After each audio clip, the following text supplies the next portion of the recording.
नमस्कार दोस्तों, स्वागत है आप सभी का हमारे इस YouTube channel science coaching classes में, जहां पर आज हम आपको पढ़ाने वाले हैं क्लास टेंथ की साइंस, जहां पर आपको हम आईपीएससी नामकरण सिखाने वाले हैं। लेकिन जब हम कभी ऑर्गेनिक केमिस्ट्री की बात करेंगे तो ऑर्गेनिक केमिस्ट्री की जब भी बात आएगी और हाइड्रोकार्बन्स की बात आएगी, और हाइड्रोकार्बन्स क्या होते हैं इसके बारे में भी सीखेंगे। लेकिन उससे पहले हाइड्रोकार्बन से को भी जानने से पहले हमें क्या करना होगा, हमें इन तीन चीजों के बारे में पढ़ना होगा, जो बहुत ही ज्यादा इंपॉर्टेंट है, क्योंकि इनके बिना ऑर्गेनिक केमिस्ट्री में हम कुछ कर ही नहीं सकते। ठीक है, नामकरण के लिए बहुत ही ज्यादा यूजफुल है। जैसे कि हम बात करें नंबर 1 पर क्या आता है हमारा एल्केन, नंबर 2 पे आता है एल्कीन, और नंबर 3 पे आता है एल्काइन। तो आखिर हम बात करेंगे कि एल्केन, एल्कीन, एल्काइन क्या होते हैं, इसी के बारे में क्या करने वाले हैं, यहाँ पर बात करेंगे कि आखिर सीखेंगे क्या होते हैं।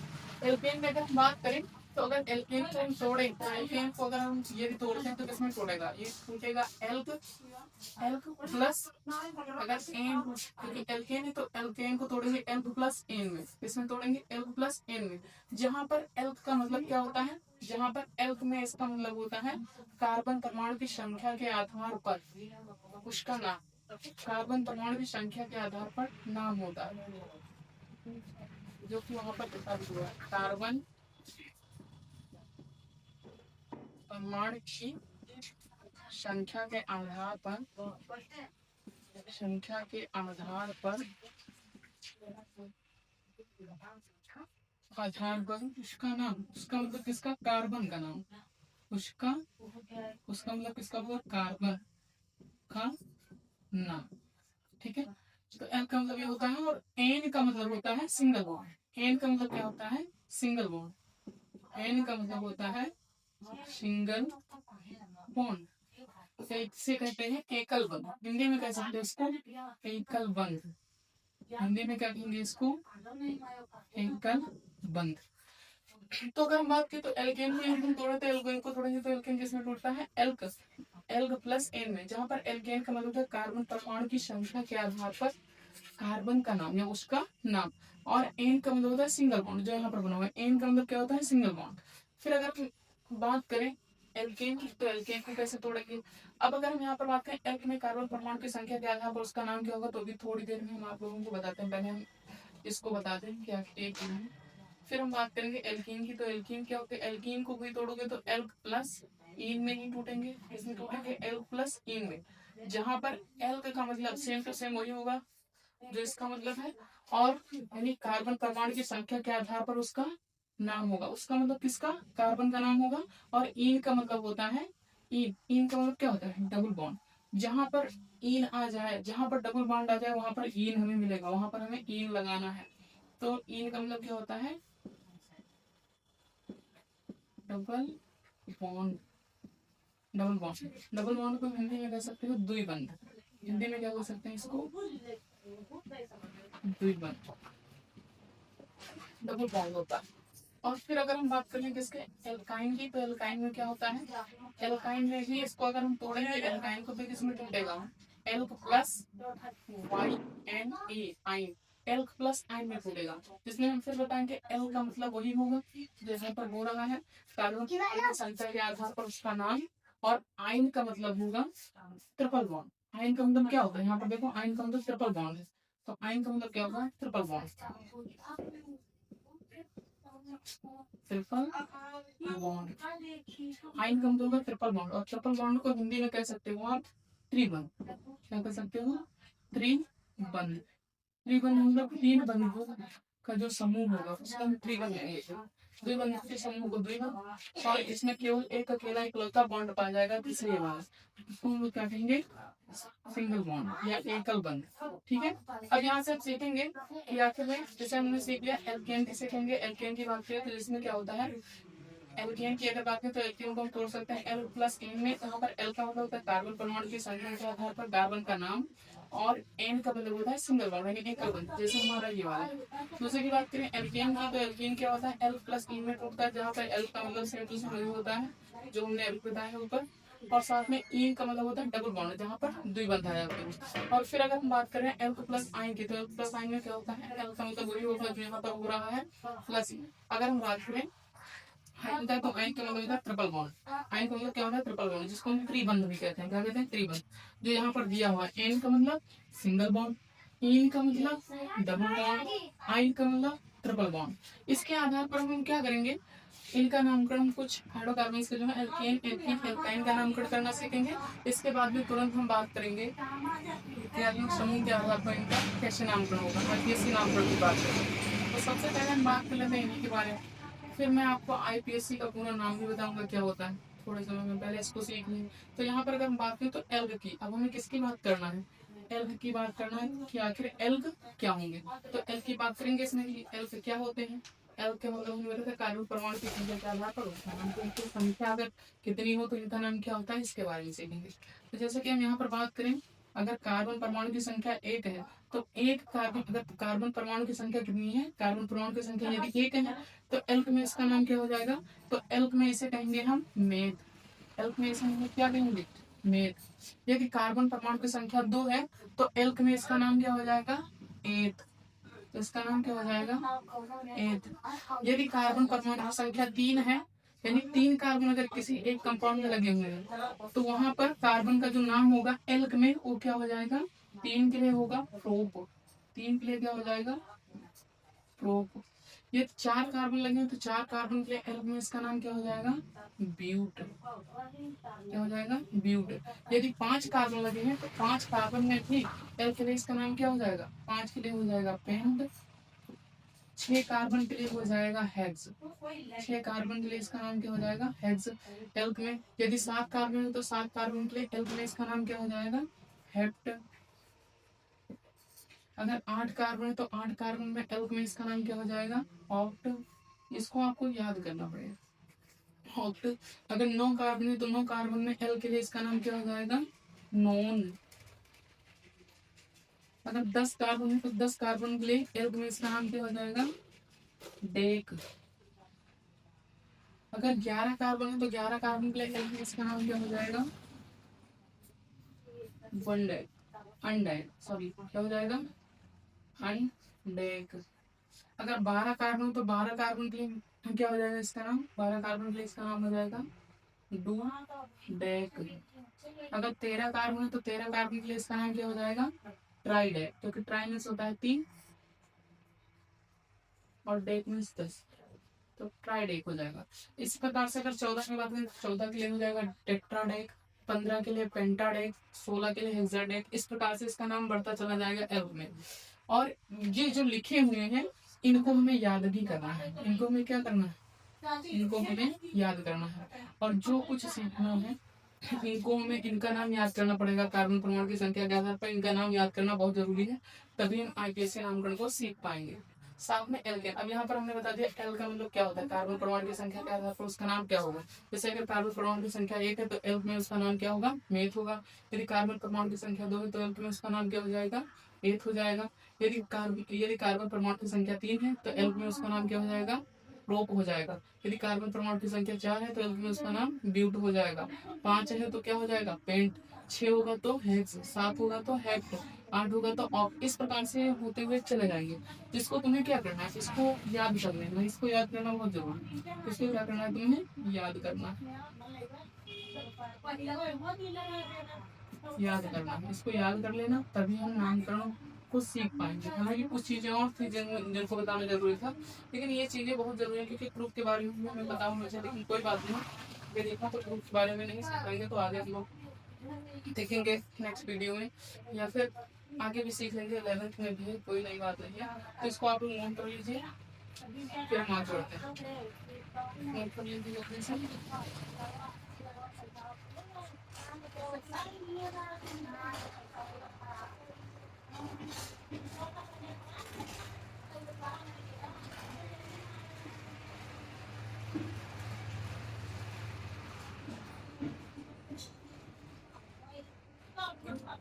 चलो अब शुरू करते हैं। अगर नोट हुआ है तो सबसे पहले हम सीखेंगे एल्केन का नामकरण, कि एल्केन का नामकरण आखिर क्या होगा। तो सबसे पहले उठाते हैं एल्केन। फर्स्ट पॉइंट जो हमारा होगा क्या होगा?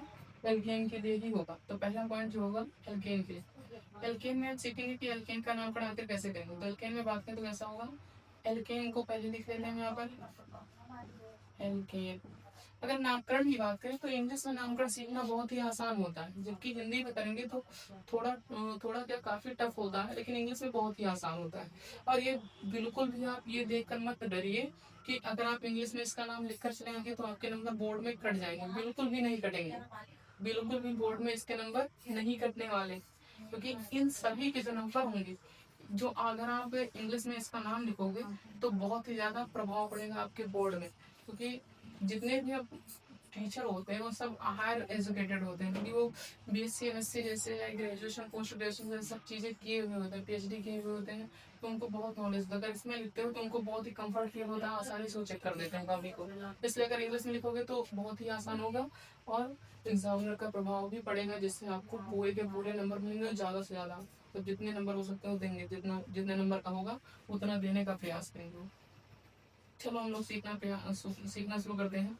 जैसे यहाँ पर एल्केन है, अगर एल्केन का सीखना है तो एल्केन का हमें पता है, इनका जो सामान्य सूत्र होता है वो क्या होता है। एल्केन का सामान्य सूत्र होता है CnH2n प्लस 2 होता है। एल्केन का सामान्य सूत्र क्या होता है, CnH2n प्लस 2 होता है। ये एल्केन में क्या होता है, सामान्य सूत्र। चाहो तो लिख सकते हो, इसको हम लोग क्या कहते हैं, इसको हम लोग कहते हैं सामान्य सूत्र। ये एल्केन का सामान्य सूत्र है। और बात करें इसका नामकरण किस फॉर्म में करेंगे, तो जो हमारे पास में लिखा है फार्मूला, ये जो सामने लिखा हुआ है एल्केन के लिए क्या है, फार्मूला है। इसी के फॉर्मेट में हम क्या करेंगे इसका नामकरण। जैसे कि हम बात करें एल्केन की, बात करें एल्केन का करना है तो इसको क्या करेंगे, इसको तोड़ लेंगे एल को, इसमें तोड़ेंगे एल प्लस एन में तोड़ लेंगे, एल प्लस एन में तोड़ेंगे। जहाँ पर एल का मतलब तुम्हें पता है क्या होता है, एल का मतलब होता है कार्बन परमाणु की संख्या के आधार पर, चलिए यहाँ पर भी लिख लेना, जल्दी समझिए, आधार पर उसका या कार्बन का नाम। उसका मतलब ही होता है किसका नाम, कार्बन का नाम, कार्बन का नाम। उसके बाद में एन का मतलब उन्होंने बताया क्या होता है, एन का मतलब होता है सिंगल बॉन्ड। जहाँ पर एन आएगा वहां पर हमें क्या लगाना है, सिंगल बॉन्ड लगाना है। इसके बाद में हम बात करेंगे इसकी संरचना की। इसके बाद हम क्या बात कर लेंगे इसकी संरचना की, संरचना में क्या बना लेंगे, संरचना में क्या होगी, इसकी संरचना की बात करेंगे या फिर स्ट्रक्चरल फार्मूला इसका क्या होगा। चलो शुरू करते हैं इसका, क्या करते हैं सर, यहाँ पर वापस इसका फार्मूला लिख लें। जहाँ पर एन क्या है, अगर एन की बात करें तो एन क्या होगा,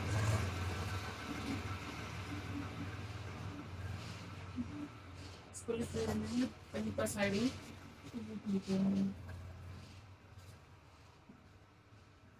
जहाँ n इज इक्वल टू, जहाँ n इज इक्वल टू, हाँ जहाँ n is equal to carbon परमाणु की, जहाँ n इज इक्वल टू क्या होगा, यहीं पर लिख दे रहे हैं, जहाँ n इज इक्वल टू परमाणुओं की संख्या, जहाँ n इज इक्वल टू परमाणुओं की संख्या, परमाणु की संख्या जहाँ n क्या होगा, परमाणुओं की संख्या है। यदि हम कार्बन परमाणु की संख्या मान लीजिए n बराबर, यदि हम कितना रखते हैं, 1 रखते हैं, तो इसका नाम क्या होगा। यदि हम यहाँ पर n बराबर कितना रखते हैं, 1, और n हमारा है क्या, कार्बन, n है हमारा क्या, परमाणुओं की संख्या। अगर यहाँ पर बात करें तो n बराबर क्या होगा, n इज इक्वल टू, अगर 1 रख रहे हैं तो यहाँ पर क्या होगा c, अगर इस फॉर्मूले पर रखें तो क्या होगा c, कितना हो जाएगा c, n का मान 1 है तो यहाँ पर भी कितना रखेंगे, c मल्टीप्लाई 1, फिर क्या होगा h इंटू 2 को 1 से मल्टीप्लाई कर देंगे, प्लस में क्या आएगा 2। अगर इसको सॉल्व करेंगे टोटल क्या आएगा, c को 1 से मल्टीप्लाई करेंगे तो केवल c ही आएगा, c को यदि 1 से मल्टीप्लाई करेंगे तो कितना आएगा, c आ जाएगा c, और 2 को 1 से गुणा करेंगे तो h2 हो जाएगा, h2 हो जाएगा 2, यानी 2 कम 2 और 2 4, यानी क्या बन जाएगा CH4 बन जाएगा। क्या बनेगा CH4। यदि n बराबर 1 रखेंगे तो क्या बन जाएगा CH4 बनेगा। अब यदि हम इसके नाम की बात करें तो इसका नामकरण क्या होगा, एल्केन में इसका नामकरण करना है। जैसे हम बात कर लें सी। यहाँ पर सबसे पहले देखेंगे एल्कम, सबसे पहले क्या आता है, अगर इसका हमें नाम लिखना है तो कैसे लिखेंगे, सबसे पहले एल की बात करेंगे कि एल्केन को हमने किसने तोड़ा, इसका फार्मूला ही नाम लिखने का। एल को हमने तोड़ा है एल्क, सॉरी एल्केन को तोड़ा है एल्क प्लस एन में, जहाँ पर एल का मतलब क्या होता है, कार्बन परमाणु, सॉरी कार्बन परमाणु की संख्या के आधार पर उसका नाम। तो इसका नाम क्या होगा, यहाँ पर कार्बन परमाणु की संख्या देखेंगे कितनी कार्बन परमाणु की संख्या है, यहाँ पर कार्बन परमाणु की संख्या है एक। अगर कार्बन परमाणु की संख्या एक है तो एल्क में उसका नाम क्या हो जाएगा, कार्बन परमाणु की संख्या एक है तो एल्क में इसका नाम क्या होगा, मेथ होगा। क्या होगा, मेथ। तो यहाँ पर हम लिखेंगे क्या इसका नाम, यहाँ पर हम इसका नाम लिखेंगे मेथ। एक कार्बन के लिए मेथ हो गया। साथ में अगर इसकी संरचना की बात करें तो यहाँ पर देखिए एल, क्योंकि एन के फॉर्म में करना है तो सिंगल बॉन्ड तो होगा ही, तो एल में क्या कर देंगे, साथ में हम एल को भी ऐड कर देंगे। तो ये किसका फार्मूला हो जाएगा, मीथेन का फार्मूला। किसका फार्मूला हो जाएगा, मीथेन का। यदि हम इसकी संरचना की बात करें कि हमने जो नाम लिखा है क्या है, सही है नहीं है, यानी एन लगाया है जो सही है या नहीं सही है, इसके लिए हम चेक करेंगे इसके स्ट्रक्चर को देख करके। तो इसकी संरचना यदि हम बनाएंगे तो हमें पता है कार्बन की संयोजकता होती कितनी है, कार्बन की संयोजकता होती है 4, और कार्बन की संयोजकता 4 होने के कारण ये केवल 4 ही बॉन्ड बनाता है, और 4 ही बॉन्ड में क्या हो जाता है, संतृप्त हो जाता है, यानी इसकी संयोजकता पूरी हो जाती है। 4 बॉन्ड में इसकी संयोजकता पूरी हो जाती है, इसलिए अगर इसके 4 बॉन्ड मिल जाए तो ये कैसा हो जाएगा, स्टेबल फॉर्म में, ये इसकी संयोजकता पूरी हो जाएगी।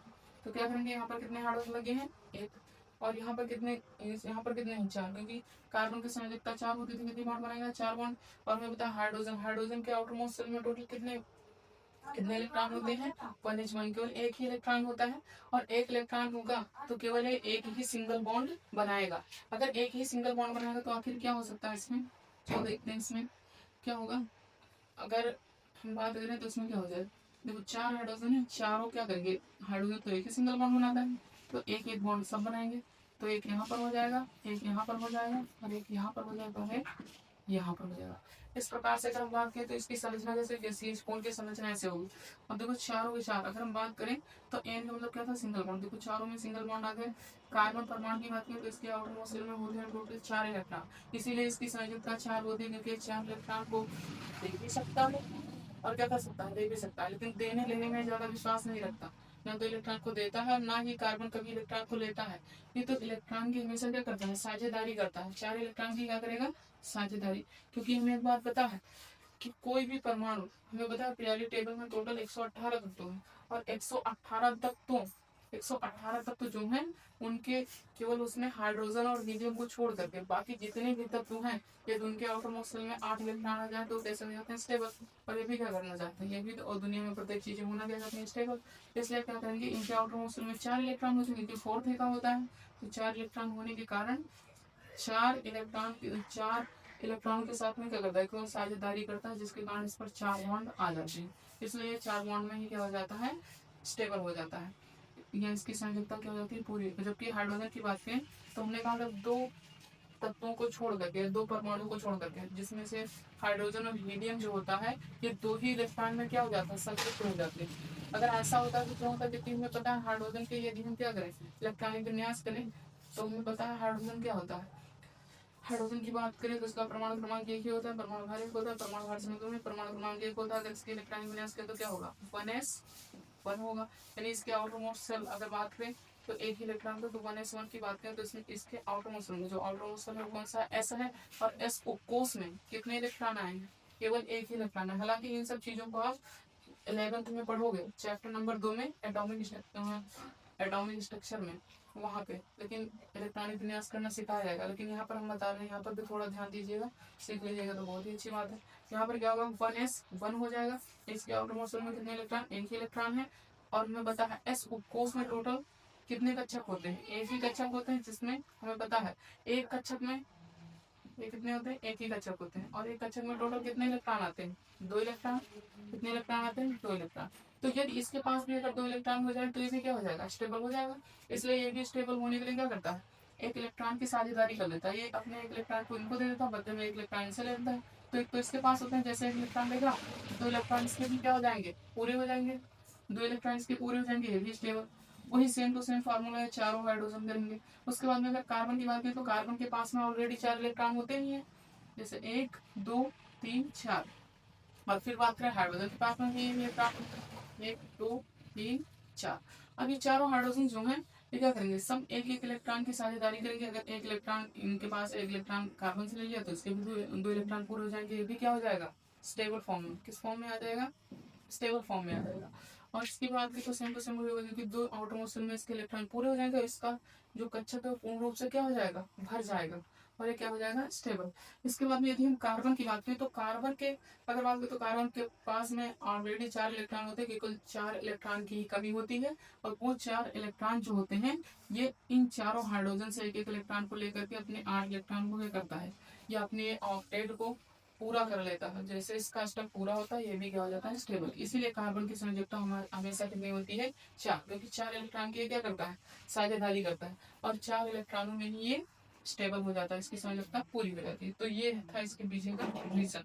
अब हम फिर बात करेंगे आगे, अगले नियम पर बढ़ेंगे, इसको नोट करना हो कर लो, फिर आगे बढ़ते हैं।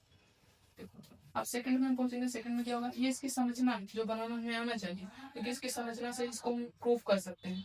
फिर हम बात करेंगे अगर n बराबर 2 रख दें तो क्या होगा, n बराबर 2 रखेंगे तो C2 2 दूनी 4 और 2 6 C2H6 हो जाएगा। क्या हो जाएगा, C2H6 हो जाएगा। अब C2H6 की अगर हम बात करें तो इसका नाम क्या होगा। सबसे पहले कार्बन की बात करें तो कार्बन परमाणु की संख्या यहाँ पर कितनी है, 2 है। और यदि एल्क में, क्योंकि सबसे पहले क्या करना है, एल्क प्लस एन में ही तो करना, तो एल्क में नाम की बात करेंगे तो एल्क में क्या होता है, कार्बन परमाणु की संख्या के आधार पर उसका नाम। तो यहाँ पर यदि कार्बन की संख्या 2 है तो 2 कार्बन की संख्या के लिए एल्क में इसका नाम क्या हो जाएगा, 8 हो जाएगा। क्या हो जाएगा, 8 हो जाएगा। और चूंकि साथ में एन लगा हुआ है साइड में, तो एन की बात करें, एन मतलब क्या होता है, सिंगल बॉन्ड। और सिंगल बॉन्ड यानी कि तो एन यहाँ पर जोड़ेंगे, ठीक है, क्योंकि एल्केन का अगर है तो जाहिर सी बात सिंगल बॉन्ड ही होगा। तो 8 प्लस एन, एल्क में क्या हो जाएगा 8, और साथ में क्या जोड़ देना है, एन, सफिक्स में लगा दो एन, तो क्या हो जाएगा, इथेन। और इथेन का जो नाम होता है, ठीक है, ये क्या है, C2H6 का जो नाम होगा वो क्या हो जाएगा, इथेन। यदि इथेन की संरचना की बात करें तो कैसा होगा, देखो 2 कार्बन यहाँ पर है, 2 कार्बन इसमें यहाँ पे, सी सिंगल बॉन्ड सी। और इससे टोटल देखो इनकी केवल हम कार्बन की यहाँ पर संयोजकता पूरी कर दें, बस हाइड्रोजन अपने आप सेटल हो जाएगी। जैसे यहाँ पर बात करें टोटल, देखो इस कार्बन के कितने इलेक्ट्रॉन है, सॉरी इस कार्बन के कितने बॉन्ड बने हैं, 1 बॉन्ड। तो कितने बॉन्ड की हो सकता है, 3, तो 3 बॉन्ड ऐसे बना दो, 1 2 3। इस कार्बन के लिए, क्योंकि ये बीच में जो बॉन्ड होता है दोनों के लिए होता है, दोनों के लिए जोड़े जाते हैं। यहाँ पर देखो इसके भी 1 बॉन्ड है तो 3 बॉन्ड यहाँ पर भी बना दो, 3 बॉन्ड बन गए। अब क्या करो, देखो कितने बॉन्ड हो गए, 1 2 3 4। इस कार्बन की संयोजकता पूरी। और इस कार्बन की बात करें तो 1 2 3 4, इस कार्बन की संयोजकता हो गई पूरी। तो यहाँ पर क्या करते हैं, केवल हाइड्रोजन को तुम जहां जहां पर बॉन्ड लगा वहां पर एक एक हाइड्रोजन को रख दो, H H H, ठीक है, ऐसे लगा दो, ये ऑटोमेटिकली क्या हो जाएगा, कंप्लीट हो जाएगा। देखो अब यहाँ पर देखो ये था किसका, इथेन की संरचना होती है। इसके समय में देखो सिंगल बॉन्ड है ना, तो एन तो जाहिर सी बात है आगे, ठीक है। अब यहाँ पर देखो यहाँ C2H6, देखो C2H6, देखो यहाँ पर 2 कार्बन है, एक C2 का 2 कार्बन। और H6 की बात करें तो H कितने, देखो 6 थे ना, तो 3 इस कार्बन पे और 3 इस कार्बन पे, टोटल कितने हो गए, 6। इसी प्रकार से यदि हम n बराबर यहाँ पर 3 रख दें तो क्या होगा, n बराबर 3 रखेंगे तो क्या हो जाएगा, C3, और 3 दूनी 6 और 2 8, C3H8 हो जाएगा। या फिर ऐसे भी याद रख सकते हो, यहाँ पर क्या होगा, 2 2 के रेशियो से एक कार्बन की संख्या बढ़ाएंगे तो 2 हाइड्रोजन ऑलरेडी बढ़ जाएंगे। जैसे यहाँ पर 1 कार्बन तो 4 हाइड्रोजन थे, 2 कार्बन हुआ तो 6 हाइड्रोजन, 3 कार्बन हुआ तो 8, ऐसे 4 होगा तो 10 हो जाएंगे, 5 होगा तो 12 हो जाएंगे, ठीक है। तो यहाँ पर 3 कार्बन में एल के लिए इसका नाम क्या हो जाएगा, प्रोप हो जाएगा। क्या हो जाएगा, प्रोप। तो यहाँ पर लिख देंगे क्या, प्रोप। और साथ में सफिक्स में हमें क्या जोड़ना है, एन, तो इसका नाम क्या हो जाएगा, प्रोपेन। और प्रोपेन की जो संरचना होगी वैसी होगी। ऐसे बनाते तो हम चले जाएंगे, बहुत ही बड़ा हो जाएगा धीरे धीरे, ऐसे बनाते चलेंगे। चलो प्रोपेन की बना रहे हैं C1, चलिए नीचे थोड़ा बनाते हैं ताकि आ जाए इसकी संरचना। यहाँ पे इसकी संरचना जो होगी यहाँ पे बना ले, 1 2 3, और इनकी संयोजकता पूरी कर दो। इसके लिए 1 बॉन्ड है तो 3 बॉन्ड यहाँ पर लगा दो। इसके लिए कितने बॉन्ड है, 1 बॉन्ड है, 1 बॉन्ड है, टोटल कितने हो गए, 2 बॉन्ड, तो 1 बॉन्ड ऊपर लगा दो, एक नीचे, 4 बॉन्ड पूरे हो गए कि नहीं हो गए। इसके लिए 1 बॉन्ड यहाँ पर है तो 1 बॉन्ड यहाँ पर लगा दो, 2 3 और 1 4 पूरे हो गए। जहां जहां पर हमने बॉन्ड लगा वहां पर क्या करना है, केवल हाइड्रोजन को लगा दो, संयोजकता इसकी पूरी हो जाएगी, ये भी स्टेबल हो जाएगा। ये टोटल अब यहाँ पर काउंट कर लो, 3 कार्बन है, 3 कार्बन में कितने, 8 हाइड्रोजन है, 3 और 2 5 और 3 8, टोटल 8 हाइड्रोजन है। ये था प्रोपेन की संरचना। अब हम बात करेंगे किसकी, अब हम बात करेंगे कि यदि n बराबर कितना ले लें, 4, n बराबर 4 लेंगे तो क्या हो जाएगा, n इज इक्वल टू 4 लेंगे तो C4 और H कितना हो जाएगा 10। अभी हमने बताया 2 के रेशियो से बढ़ेगा तो C4H10 हो जाएगा।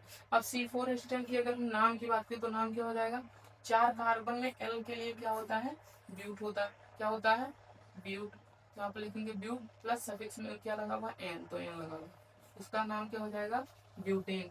अब यदि हम क्या करें, इसकी संरचना बनाए तो इस प्रकार से संरचना बनाएंगे तो हमारी ये जो संरचना है इसमें तो हमारी कॉम्पियां बढ़ती चली जाएंगी, बहुत बड़ी संरचना होगी और बढ़ती चली जाएगी। इसको हम क्या करेंगे, लीनियर एक सीधी श्रृंखला में इसकी संरचना बनाएंगे। कैसे बनाएंगे, सीधी श्रृंखला में, क्योंकि इसको बनाते चलेंगे तो बहुत ज्यादा कॉपी जगह देगी और ज्यादा लिखनी चाहिए। जैसे कि यहाँ पर हम लिख रहे हैं, यहाँ पर लिखना चाहिए, यहाँ पर पहुंच गए, ऐसा हो जाता है। तो इसलिए क्या करेंगे, इसको हम थोड़ा सीधी श्रृंखला में बनाएंगे। कैसे बनाएंगे, देखो हम कैसे बनाना है, कुछ भी नहीं करना, जैसे चलो उसको ऐसे ही रहने दो। कितने 4 कार्बन है, 4 कार्बन में 1 2 सब में सिंगल बॉन्ड ही लगाना है, 3 4 4 कार्बन हो गए। अब यहाँ पर देखो टोटल कितने हैं, हम इनके बॉन्ड की बात करेंगे तो यहाँ पर कितने, इनके लिए 1 बॉन्ड है, तो कितने बॉन्ड की हो सकता है, 3 बॉन्ड की हो सकता है। तो 3 हाइड्रोजन को इस प्रकार से फोल्ड करके ओपन साइड में रख करके बल्कि इसके साथ में लगा देंगे, H3 कर देंगे और तीनों हाइड्रोजन के एक बॉन्ड में करके 3 बॉन्ड हाइड्रोजन के हो जाएंगे, हाइड्रोजन कार्बन के बीच में, और एक कार्बन कार्बन के बीच में। टोटल कितना हो जाएगा, 4 बॉन्ड। इसी प्रकार से इसके बाद में, तो इसके पास में कितने हैं, एक यहाँ पर एक यहाँ पर, टोटल कितने होंगे 2। तो कितने हाइड्रोजन को लगाते हैं, यदि 2 हाइड्रोजन को लगा दे तो 2 हाइड्रोजन कार्बन के बीच के बांध हो जाएंगे और 2 कार्बन कार्बन के बीच के बांध हैं। ठीक है, 4 बोल बनेगा, तो 2 हाइड्रोजन के और 2 इसके 4। यहाँ पर भी क्या करना है, एक बॉन्ड यहाँ पर, एक बॉन्ड यहाँ पर, 2 हाइड्रोजन यहाँ पर भी लगा दो। अब इस कार्बन की बात करें तो एक बॉन्ड यहाँ पर भी है, तो क्या कर दे, यहाँ पर कितने बॉन्ड की हो सकता है, 3 बॉन्ड की हो सकता है इसकी संयोजकता पूरी करने के लिए। तो यहाँ पर क्या करेंगे, 3 हाइड्रोजन लगा दो, बस इसकी संयोजकता क्या हो जाएगी पूरी। अब चेक कर लो, सब कुछ वही चीजें लिखा है, यानी कि CH3 single bond CH2 single bond CH2 single bond CH3, जो ये बना है ना, ये क्या है, ब्यूटेन है हमारा। अब हम बात करेंगे, यदि n बराबर 5 ले ले तो क्या होगा, C5H12 हो जाएगा। क्या हो जाएगा, C5H12। अगर इसके नाम की बात करें तो इसका नाम क्या हो जाएगा, 5 कार्बन के लिए क्या होता है, 5 कार्बन के लिए एल्क में इसका नाम होता है पेंट, एल्क में इसका नाम क्या होगा, पेंट। तो यहाँ पर क्या लिखेंगे, पेंट। ठीक है, और सफिक्स में क्या ऐड करना है, एन, तो pent plus N is equal to क्या हो जाएगा, पेंटेन। और इसकी संरचना की बात करें तो इसकी संरचना क्या हो जाएगी, सीधे श्रृंखला में बनाओ, 5 कार्बन है, 5 कार्बन पर से सीधे श्रृंखला में रख दो, 1 2 3 4 5, 1 2 3 4 5। इसमें क्या करते हैं, केवल कार्बन को एडजस्ट कर देंगे बॉन्ड को दे करके, सॉरी हाइड्रोजन को, कार्बन तो ऑलरेडी लगेंगे, इनको एडजस्ट तो करना ही है। इसके लिए तो क्या है, एक बॉन्ड है तो कितने हाइड्रोजन को लगा दें यहाँ पर, यदि 3 हाइड्रोजन को लगा दें तो 3 हाइड्रोजन और कार्बन के बीच के बॉन्ड और एक कार्बन कार्बन के बीच के बॉन्ड कितना हो जाएगा, 4 पूरे हो जाएंगे। यहाँ पर देखें तो कितने बॉन्ड है, 2 बॉन्ड है, तो यहाँ पर क्या कर दें, H2 लगा दें। अगर 2 हाइड्रोजन लगा दें तो 2 ये वाले बॉन्ड, 2 हाइड्रोजन कार्बन के बीच के बॉन्ड और 2 कार्बन कार्बन के बीच के बॉन्ड, टोटल कितने हो जाएंगे, 4 CH2। यहाँ पर भी क्या करना है, 2 बॉन्ड है तो 2 H2 लगा दो। यहाँ पर भी कितने हैं, 2 बॉन्ड है तो क्या करेंगे, 2 H2 लगा देंगे, ताकि 2 बॉन्ड H2 के और 2 इनके 4 पूरे हो जाएंगे। और इस कार्बन के केवल एक ही बॉन्ड है तो यहाँ पर क्या लगा देंगे, 3 बॉन्ड के लिए 3 H लगा देंगे, बस ये हो जाएगा पूरा। अगर ये आपको समझ में आया हो तो C6H14 प्लस C7H16, इन दोनों का नाम जो है कमेंट बॉक्स में जरूर बताइएगा।